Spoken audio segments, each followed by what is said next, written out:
নমস্কার প্রিয় শ্রোতা বন্ধুরা, সনাতন জ্ঞান চ্যানেলের আজকের এই নতুন ভিডিওটিতে আপনাদের সবাইকে স্বাগত জানাই।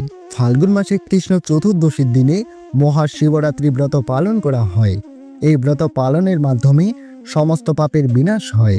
আজকের এই ভিডিওটিতে আপনাদেরকে শোনাব মহাশিবরাত্রির পবিত্র ব্রত কথা। তাই প্রিয় শ্রোতা বন্ধুরা, মহাশিবরাত্রির এই কাহিনীটি জানতে হলে ভিডিওটি মনোযোগ সহকারে শেষ পর্যন্ত দেখুন। একদিন কৈলাস পর্বতে মহাদেব ও মাতা পার্বতী বসে বিশ্রাম করছিলেন। এমন সময় দেবী পার্বতী বললেন, হে প্রভু, ধর্ম, অর্থ, কাম ও মোক্ষ লাভের জন্য কি কাজ বা ব্রত পালন করলে আপনাকে সন্তুষ্ট করা যায়? মহাদেব বললেন, শুনো পার্বতী, ফাল্গুন মাসে কৃষ্ণপক্ষের চতুর্দশী তিথির অন্ধকার রাত্রিকে শিবরাত্রি বলে। সেদিন যে উপবাস করে থাকে আমি যথার্থই তার উপর প্রসন্ন হই। এই ব্রত আমার খুবই প্রীতিকর। এই ব্রতের গুণে গণেশ সপ্তদ্বীপের অধীশ্বর হয়েছি। এখন সেই তিথির মাহাত্ম্য বর্ণনা করছি, তুমি তা মনোযোগ দিয়ে শোনো। পূর্ণতীর্থ কাশীনগরে এক বেদ বাস করত। প্রাণী বধ করাই ছিল তার কাজ। একদিন সে তার ধনুক নিয়ে শিকার করতে বেরোলো। একটা বনে গিয়ে সে অনেক রকমের পশু পক্ষী শিকার করলো। সে যখন শিকার জড়ো করে বাড়ি ফিরবে, তখন সে দেখল যে তার শিকারের মাংসটা খুব ভারী হয়ে উঠেছে।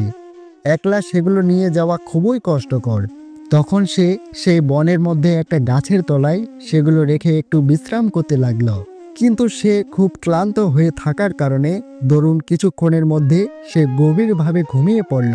সূর্য ডুবে যাওয়ার পর অনেকক্ষণ পর তার ঘুম ভাঙল। তখন সে দেখল যে চারদিক ভয়ঙ্কর অন্ধকার হয়ে গেছে। এখন সেখানে বসে থাকলে সাপ কিংবা বাঘ ভাল্লুকের হাতে তার প্রাণ যেতে পারে। এই অন্ধকার পথ চিনে কুটিরে ফেরাও এখন সম্ভব নয়। তখন সে একটু একটু সেই গাছটার উপরে মাংসের বজাটা নিয়ে উঠল এবং মাংসের বজাটা লতা পাতা দিয়ে একটা ডালে বেঁধে রেখে কোনো রকমভাবে গাছে বসে রাত কাটাবে বলে ঠিক করল। একে সে খিদের জ্বালায় অস্থির। তার উপরে শিশির পড়তে থাকা শীতে তার কাঁপুনি ধরল। কাজে সে জেগে বসে রইল সারা রাত। সেটা ছিল বেল গাছ। আর ঘটনাক্রমে আমার একটা লিঙ্গ মূর্তিও ছিল সেই গাছের তলায়। সেদিন ছিল মহাশিবরাত্রি তিথি এবং বেদও সারাদিন উপসী ছিল। তার নড়াচড়ায় গাছের কয়েকটা পাতার শিশিরে ভেজা তার পায়ে বয়ে এসে পড়ল সেই শিবলিঙ্গের মাথায়। যদিও শিবরাত্রির ব্রত পালন করবার জন্য তার পক্ষে স্নান করা আর পুজো নৈবেদ্য দেওয়া মোটেই সম্ভব ছিল না, কিন্তু আমি পেলাম কেবল বেলপাতা। তবুও এই তিথি মাহাত্ম্যের গুণে সে পেল মহাফল। অথচ সে এ ব্যাপারে কিছুই জানল না।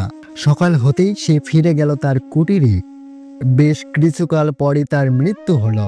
তখন যমদূত আর আমার দূতরাও তার কাছে গিয়ে হাজির হলো। তাকে আমার কাছে আনা হবে না যমরাজের কাছে নিয়ে যাওয়া হবে, এই নিয়ে যমদূতদের সঙ্গে আমার দূতদের সঙ্গে খুব ঝগড়া বাঁধল।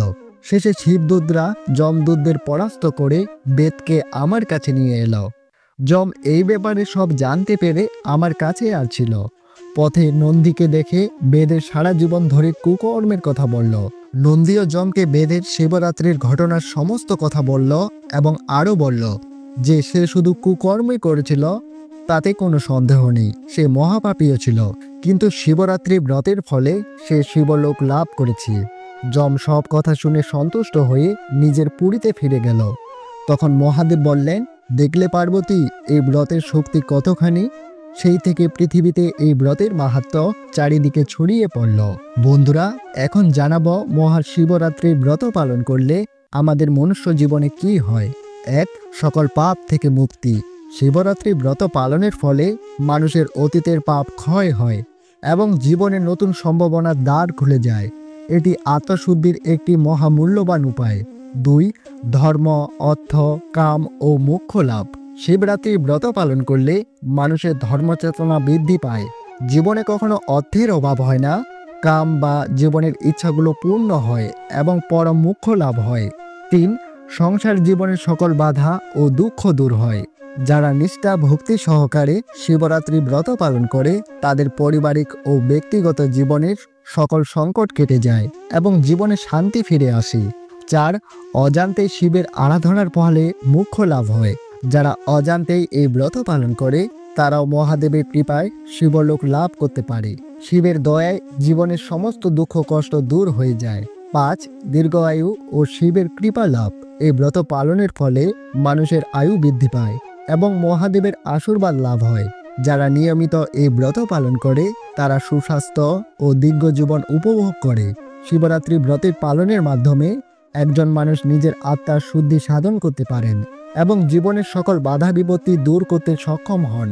এটি শুধুমাত্র শিব ভক্তদের জন্যই নয়, বরং এটি প্রতিটি মানুষের জন্য গুরুত্বপূর্ণ ও পুণ্যের স্থাপন হিসাবে বিবেচিত হয়। বন্ধুরা, এখন শক্তিশালী মহামৃত্যুঞ্জয় মন্ত্র এক মনে শ্রবণ করুন। এই মন্ত্রটি শ্রবণ করলে সকল দুঃখ কষ্ট রোগ জ্বালা দূর হয়ে যাবে। শুরু করছি মহামৃত্যুঞ্জয় মন্ত্র।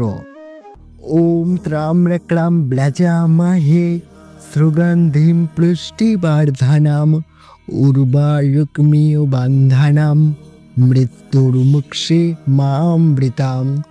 ওম ত্রাম্রক্রাম ব্লাজামহে সুগন্ধিম পুষ্টিবর্ধনম উর্বারুকমিও বন্ধনম মৃত্যুর্মুক্ষে মামৃতাম। ওম ত্রাম্রক্রাম ব্লাজামহে সুগন্ধিম পুষ্টিবর্ধনম উর্বারুকমিও বন্ধনম মৃত্যুর্মুক্ষে মামৃতাম। ওম ত্রাম্রক্রাম ব্লাজামহে সুগন্ধিম পুষ্টিবর্ধনম উর্বারুকমিও বন্ধনম মৃত্যুর্মুক্ষে মামৃতাম। ওম ত্রাম্রক্রাম ব্লাজামহে সুগন্ধিম পুষ্টিবর্ধনম উর্বারুকমিও বন্ধনম মৃত্যুর্মুক্ষে মামৃতাম। ওম ত্রাম্রক্রাম ব্লাজামহে সুগন্ধিম পুষ্টিবর্ধনম উর্বারুকমিও বন্ধনম মৃত্যুর্মুক্ষে মামৃতাম। ওম ত্রাম্রক্রাম ব্লাজামহে সুগন্ধিম পুষ্টিবর্ধনম উর্বারুকমিও বন্ধনম মৃত্যুর্মুক্ষে মামৃতাম। ওম ত্রাম্রক্রাম ব্লাজামহে সুগন্ধিম পুষ্টিবর্ধনম উর্বারুকমিও বন্ধনম মৃত্যুর্মুক্ষে মামৃতাম। ওম ত্রাম্রক্রাম ব্লাজামহে সুগন্ধিম পুষ্টিবর্ধনম উর্বারুকমিও বন্ধনম মৃত্যুর্মুক্ষে মামৃতাম। ওম ত্রাম্রক্রাম ব্লাজামহে সুগন্ধিম পুষ্টিবর্ধনম উর্বারুকমিও বন্ধনম মৃত্যুর্মুক্ষে মামৃতাম। ওম ত্রাম্রক্রাম ব্লাজামহে সুগন্ধিম পুষ্টিবর্ধনম উর্বারুকমিও বন্ধনম মৃত্যুর্মুক্ষে মামৃতাম। ওম ত্রাম্রক্রাম ব্লাজামহে সুগন্ধিম পুষ্টিবর্ধনম উর্বারুকমিও বন্ধনম মৃত্যুর্মুক্ষে মামৃতাম। ওম ত্রাম্রক্রাম ব্লাজামহে সুগন্ধিম পুষ্টিবর্ধনম উর্বারুকমিও বন্ধনম মৃত্যুর্মুক্ষে মামৃতাম। ওম ত্রাম্রক্রাম ব্লাজামহে সুগন্ধিম পুষ্টিবর্ধনম উর্বারুকমিও বন্ধনম মৃত্যুর্মুক্ষে মামৃতাম। ওম ত্রাম্রক্রাম ব্লাজামহে সুগন্ধিম পুষ্টিবর্ধনম উর্বারুকমিও বন্ধনম মৃত্যুর্মুক্ষে মামৃতাম। ওম ত্রাম্রক্রাম ব্লাজামহে সুগন্ধিম পুষ্টিবর্ধনম উর্বারুকমিও বন্ধনম মৃত্যুর্মুক্ষে মামৃতাম। ওম ত্রাম্রক্রাম ব্লাজামহে সুগন্ধিম পুষ্টিবর্ধনম উর্বারুকমিও বন্ধনম মৃত্যুর্মুক্ষে মামৃতাম। ওম ত্রাম্রক্রাম ব্লাজামহে সুগন্ধিম পুষ্টিবর্ধনম উর্বারুকমিও বন্ধনম মৃত্যুর্মুক্ষে মামৃতাম। ওম ত্রাম্রক্রাম ব্রাজামহে সুগন্ধিম পুষ্টিবর্ধনম উর্বারুকমিও বান্ধানাম মৃত্যুর্মুক্ষীমামৃতাম। ওম ত্রাম্রক্রাম ব্রাজামহে সুগন্ধিম পুষ্টিবর্ধনম উর্বারুকমিও বান্ধানাম মৃত্যুর্মুক্ষীমামৃতাম। ওম ত্রাম্রক্রাম ব্রাজামহে সুগন্ধিম পুষ্টিবর্ধনম উর্বারুকমিও বান্ধানাম মৃত্যুর্মুক্ষীমামৃতাম। ওম ত্রাম্রক্রাম ব্রাজামহে সুগন্ধিম পুষ্টিবর্ধনম উর্বারুকমিও বান্ধানাম মৃত্যুর্মুক্ষীমামৃতাম। ওম ত্রাম্রক্রাম ব্রাজামহে সুগন্ধিম পুষ্টিবর্ধনম উর্বারুকমিও বান্ধানাম মৃত্যুর্মুক্ষীমামৃতাম। ওম ত্রাম্রক্রাম ব্রাজামহে সুগন্ধিম পুষ্টিবর্ধনম উর্বারুকমিও বান্ধানাম মৃত্যুর্মুক্ষীমামৃতাম। প্রিয় শ্রোতা বন্ধুরা, মহাশিবরাত্রির ব্রত কথা শুনে এবং মহামৃত্যুঞ্জয় মন্ত্র এবং অন্যান্য তথ্য জেনে আশা করি আপনারা সমৃদ্ধ হয়েছেন। ভিডিওটি দেখে যদি আপনাদের ভালো লেগে থাকে তাহলে অবশ্যই একটি লাইক করুন এবং নিজের প্রিয়জনদের সাথে শেয়ার করতে ভুলবেন না এবং আপনার মূল্যবান মতামত নিচের কমেন্ট বক্সে লিখে জানাতে ভুলবেন না। সেই সাথে যারা এখনও এই চ্যানেলটিকে সাবস্ক্রাইব করেননি তারা অবশ্যই এই চ্যানেলটিকে সাবস্ক্রাইব করে দেবেন।